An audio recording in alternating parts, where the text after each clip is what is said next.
What is up, guys? Lonehawk here today, and welcome to episode 2 of Overwatch Pro Tips, the series where I give you random tips from high elo or pro players that aren't big enough to make into a whole video. Our first tip is for the smoothest support in Overwatch, LUCIO. The great thing about this tip, and why I like it so much, is that you can all apply it. It takes no skill at all, and it will actually drastically help your team when used. It's called the taxi tactic.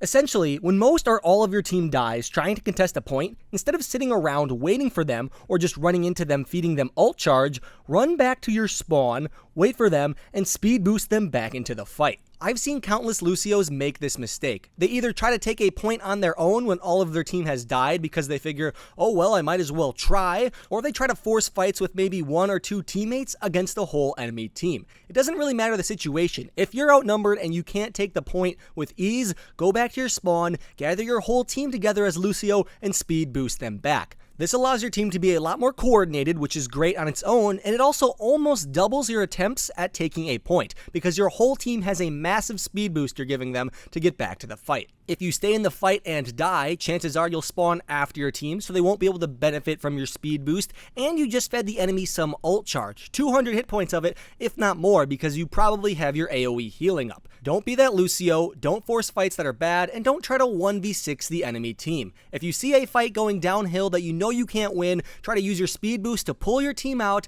recuperate in spawn, and use your speed boost to get everyone back in there as soon as possible. Our next tip can be used with just about any hero, but it mainly works well with hit scan weapons, like Soldier 76 and McCree. Quite often I see people stop moving or continue moving in one direction when shooting at enemies. This is very bad. It makes you super easy to predict, which means you're super easy to kill. What you want to do is learn how to strafe. Strafing is the act of using your A and D keys on PC or your left analog stick on console to move in unpredictable ways, that way your enemy can't land shots as easily. We'll go over 3 strafes today I think you should all practice. And the first is what I like to call the standard AD-AD strafe. That means you're simply hitting A and D, left and right, going back and forth between 2 directions, which means it'll be a little bit harder for enemies to land shots on you. If you're not familiar with this, here's a few tips to get started. First, you want to make it so you're always aiming on your enemy. This may sound very obvious, but I've seen a lot of players do it wrong. Basically, at any point during your strafe, you should be able to pull the trigger and land a shot on your enemy. This is better than the alternative, which is not having your crosshair on the enemy, and whenever you're about to shoot, trying to snap aim it to them and fire your shot. Try to keep your crosshair on your enemy at all times while strafing, that way you will miss less shots. Another tip for the actual strafing part is to, at the beginning of practicing this, try to keep a constant pace. Maybe AD, AD, AD, or a little bit slower, AD, AD. Just keep a constant timing while you get the hang of this. As you get better with this, you can switch up your timing. So you go A, D, AD, A. Just change up your timings when you get better with this because it will be more effective. This actually brings us to our next method of strafe, which is a start-stop strafe. For this strafe, you first need to pick a general direction you're going to move in. And for our example, we'll just say right. For this, what you're going to want to do is start moving in that direction, and then randomly throughout your firefight, switch directions and then switch back. So it'll look something like this. You're holding D, you tap A very quickly, and then you go back to holding D. It kind of throws off your enemy because sometimes they expect you to take a full direction turn, so maybe they think you're going to go all the way to the left, when in actuality, you're going to continue moving to the right. This is much more effective than the AD-AD strafe, in my opinion. Unless your enemies have gotten used to you doing it, most people do the AD-AD strafe, so when you use this one, you're going to throw a lot of people off very fast. If they start to catch on, you can move back to the AD-AD strafe mid-game.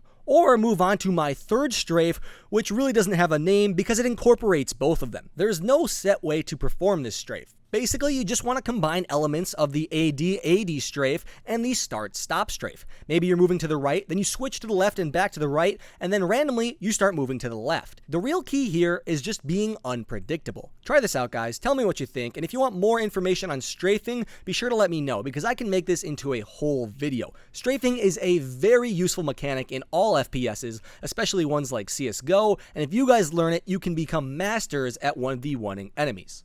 Our next tip is a small one, and I'm surprised at how many people don't actually know about this. The other day on stream, someone asked me why I ran past SYMMETRA's teleporter and didn't take it. I was playing LUCIO. For those of you who don't know, SYMMETRA's teleporter only has 6 uses. It means you can only run through it 6 times before it breaks. This means there are a few situations where you don't want to use it. The first one is if your team just wiped a lot of enemies and you can get back to the fight by walking before the enemies return. In this situation, you should definitely walk. That way if you die during a fight, you can take the teleporter then and get back much faster. You also usually shouldn't be using the teleporter when you're playing a fast hero. Heroes like LUCIO, Soldier 76, and Tracer can all get back to the fight very quickly, so it's usually better to save that teleporter charge for a slower teammate, maybe a Roadhog, a Reaper, or a Bastion. Now, if your team needs you right away, and you being at the point much faster would help you guys tip the scales in the fight,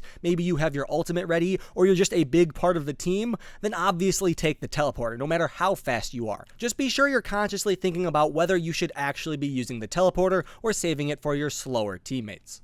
Our final tip is for Zarya, because many people struggle to use her barriers properly. A good way to ensure that all of your barriers go to good use is to use them reactively instead of proactively. First, this requires you to have allied health bars turned on in the settings, but most of you probably know that. And second, this means you shouldn't be putting it on teammates who aren't taking damage. Trying to predict where the enemies will shoot can oftentimes be ineffective, and nobody's gonna start shooting at someone who's covered by a Zarya's shield. Also, using your barriers reactively prevents you from putting your barrier on someone and them not realizing it until it's basically run out. Using your barriers when people are already taking damage will help you immensely. It'll increase their survivability a lot. People will usually continue shooting at them for at least a few shots when you shield them, giving you a lot of charge, and you're increasing their survivability so they can do more damage as well. Keep in mind, this is just a general rule. Of course, there will be times where you should proactively shield people as Zarya, but these are few and far between, and they usually require a lot more communication than you have with your team in a public game.